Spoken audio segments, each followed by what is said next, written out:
तो दोस्तों आज का अपना टॉपिक ऑफ डिस्कशन है कि ऐसा 10 कौन सा पॉइंट है जो कि सिविल इंजीनियरिंग में बहुत ही ज़्यादा यूज़ किया जाता है या फिर हाउस कंस्ट्रक्शन में बहुत ही ज़्यादा यूज़ होता है। तो आज ऐसे 10 पॉइंट्स के बारे में हम लोग डिस्कस करने वाले हैं जो कि हाउस कंस्ट्रक्शन में या फिर रेजिडेंशियल कंस्ट्रक्शन में बहुत ही ज़्यादा यूज़ होता है। ठीक है, तो चलो अभी स्टार्ट करते हैं अपने वीडियो को। देखो, सबसे पहली चीज़, अगर कभी भी बात होती है कि 1 मीटर क्यूब में कितना ब्रिक्स आता है, कितना ब्रिक्स होता है, तो डायरेक्टली उसका वैल्यू याद रखना है कि 500 नंबर्स है। ठीक है। दूसरा पॉइंट है एलडी। आप बिल्डिंग कंस्ट्रक्शन का जो भी आप ड्राइंग पढ़ोगे ना, तो उसमें आपको ये मिलेगा एलडी लिखा हुआ, जिसका फुल फॉर्म होता है डेवलपमेंट लेंथ। अगर किसी को नहीं पता है कि डेवलपमेंट लेंथ क्या होता है, तो मैं यहाँ पे एक्सप्लेन कर देता हूँ कि देखो डेवलपमेंट लेंथ होता क्या है। जैसे मिसाल के तौर पे कि ये मान लेते हैं कि ये एक हम लोगों का बीम है, ठीक है, और ये कॉलम उससे कनेक्टेड है। ये हो गया कॉलम, ठीक है। अभी देखो क्या होता है ऐसे कंडीशन में कि हम लोग अपना स्टील बार कैसे बिछाते हैं। ऑब्वियस सी बात है कि इस तरीके से बीम में टॉप बार अपना बिछेगा और बॉटम बार अपना इस तरीके से बिछता है। इस तरीके से अपना बॉटम बार रहता है, ठीक है। तो अपना जो डेवलपमेंट लेंथ होता है, डेवलपमेंट लेंथ देखो टॉप बार के लिए बता रहा हूँ मैं अभी, इस वाले बार के लिए, ठीक है, ऊपर वाला जो बार है उसके लिए डेवलपमेंट। जब ये कॉलम से, ये जो कॉलम का जो पोर्शन है ये जो कॉलम का जो पोर्शन है, इससे बाहर निकला हुआ जितना भी स्टील रहेगा वो डेवलपमेंट लेंथ होता है। तो टॉप बार के लिए हो जाएगा ये वाला पोर्शन, ये वाला जो बाहर का जो पोर्शन है ये वाला हो जाएगा, ठीक है। मतलब ये वाला इधर से ऐसे इतना पोर्शन आप ऐसे समझो, ये वाला इतना पोर्शन हो गया अपना टॉप बार के लिए। और उसी तरीके से बॉटम बार के लिए हो जाएगा कि यहाँ से शुरू करेंगे और जितना एक्सटेंड हुआ है पोर्शन वो अपना बॉटम बार के लिए हो जाएगा, ठीक है। तो ये होता है अपना डेवलपमेंट लेंथ, ठीक है। इस पर मेरा डिटेल्ड टॉपिक, इस पर मेरा डिटेल्ड वीडियो बना हुआ है, आप मेरे यूट्यूब चैनल पर देख सकते हो, ठीक है। देखो तीसरा टर्म, ये सी अपॉन सी। सी अपॉन सी क्या होता है, तो सेंटर टू सेंटर डिस्टेंस होता है। अब ये सी अपॉन सी जो है ना, सेंटर टू सेंटर डिस्टेंस किसी भी टर्म में यूज़ होता है। स्टील में भी यूज़ होता है, फिर उसके बाद कहीं पे ट्रैक का अगर काम हो रहा है या फिर किसी भी चीज़ का काम हो रहा है तो सी अपॉन सी ही यूज़ किया जाता है। मतलब सेंटर टू सेंटर, इसका फुल फॉर्म होता है सेंटर टू सेंटर, ठीक है। तो सेंटर टू सेंटर डिस्टेंस ये तो आप मैंने अलग से बता दिया है कि खाली डिस्टेंस के फॉर्म में। मतलब जिनको नहीं पता है, जो एकदम स्टार्टिंग, मतलब जो अभी स्टार्ट किए हैं सिविल इंजीनियरिंग, तो भाई उनके लिए बता दिया मैंने कि बस ये डिस्टेंस का एक मेजरमेंट होता है, ठीक है। तो c upon c centre to centre, ठीक है। चौथा पॉइंट है weight of one cement bag 50 kg। एक सीमेंट बैग का स्टैंडर्ड वेट होता है 50 kg, ठीक है। फिर पांचवा point density of cement. Density of cement तो 1440 किलोग्राम पर मीटर क्यूब। और देखो डेंसिटी सीमेंट का एकदम रट लो इस चीज़ को, ये फिक्स है, ठीक है। और फिर दूसरी चीज़, कभी भी आप जैसे कोई भी कंक्रीट का जो ग्रेड होता है, जैसे कि अपना M15 है, M7.5 है, या फिर M5 है, या फिर M10 है, M15, M20, 25, जब भी आप इनको रिजॉल्व करोगे, इनको रिजॉल्व करके निकालोगे कि भाई साहब अगर मान लो आप एक रेजिडेंशियल कंस्ट्रक्शन करवा रहे हो और वहाँ पे आप M25 से अपनी कास्टिंग करवा रहे हो, कॉलम का या फिर बीम का या फिर स्लैब का या फिर किसी भी चीज़ का आप M25 से कास्टिंग करा रहे हो या फिर M20 से कास्टिंग करा रहे हो, तो M20 में कितना किलो सीमेंट लगता है, या फिर M25 में, या फिर M20 या फिर M10 में कितना केजी सीमेंट लगेगा, उसको निकालने में ये डेंसिटी काम आता है, ठीक है। तो डेंसिटी तो अच्छे से रट लेना, अगर नहीं तो फिर भी डेंसिटी पता होना चाहिए सीमेंट का, ठीक है। Sixth point, riser between. Riser का देखो लेंथ क्या होता है, राइजर की अपनी एक्चुअली हाइट क्या होती है, तो देखो ये इसकी हाइट होती है 15 to 200 mm रखा जाता है, ठीक है।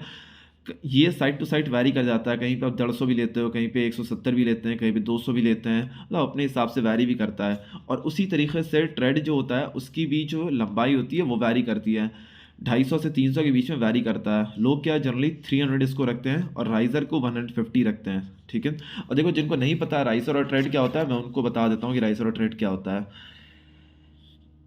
ये सब, सबसे पहले तो एक ये मान लो कि ये हमारा सीढ़ी का पोर्शन है, ठीक है, ये नीचे वाला हिस्सा हो गया, ठीक है।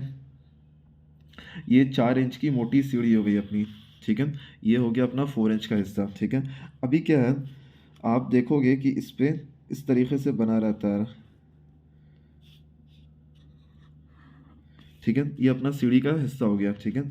तो ये वाला पोर्शन हो जाता है अपना राइजर, RISER, और ये वाला पोर्शन होता है ट्रेड, TREAD, ट्रेड कहते हैं इसको, ठीक है, और इसको राइज़र कहते हैं।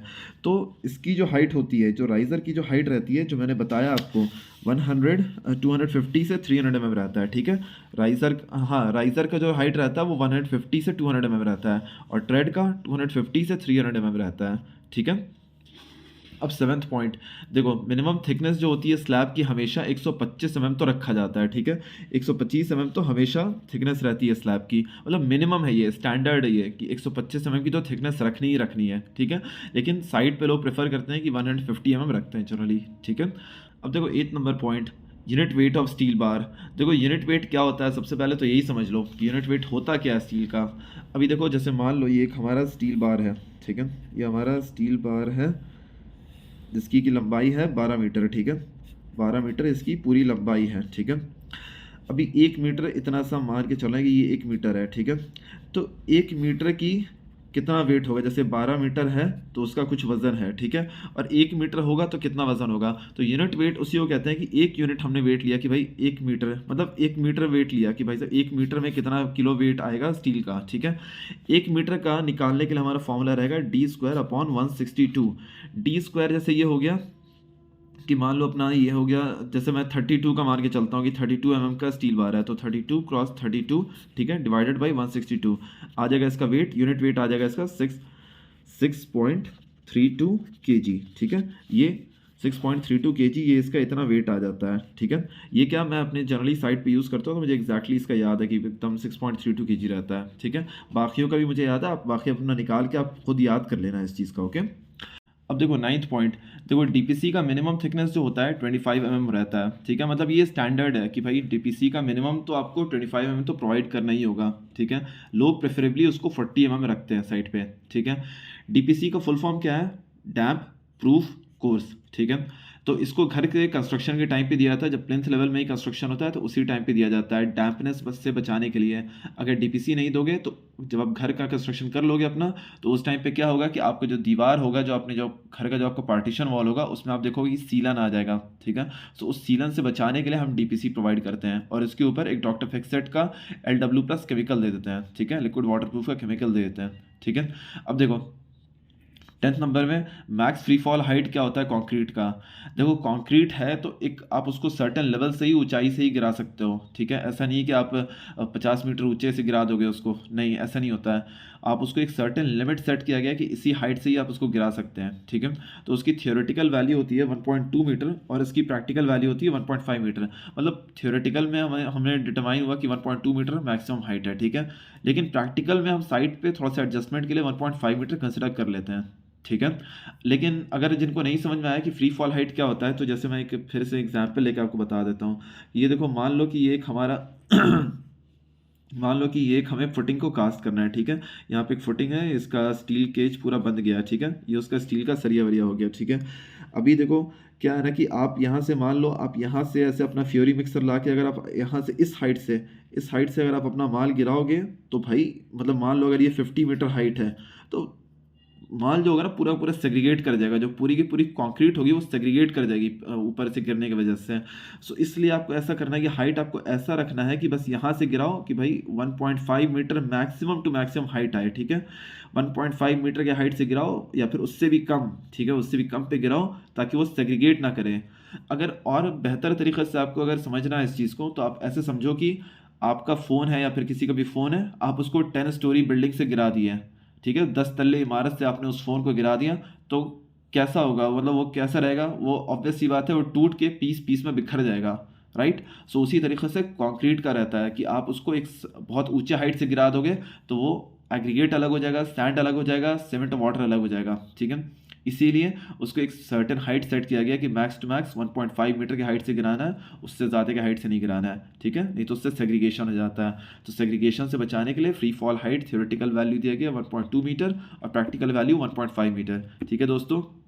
सो उम्मीद करता हूँ कि आप लोग को ये 10 पॉइंट आप लोग को बहुत अच्छे से समझ में आया होगा। अगर कोई भी दिक्कत है तो मुझे मेरे कमेंट सेक्शन में ज़रूर से बताओ, मैं आपको तुरंत एक्सप्लेन कर दूंगा इस पॉइंट को, ओके। तो चलो अब अगले वीडियो में मिलते हैं, तब तक के लिए थैंक यू।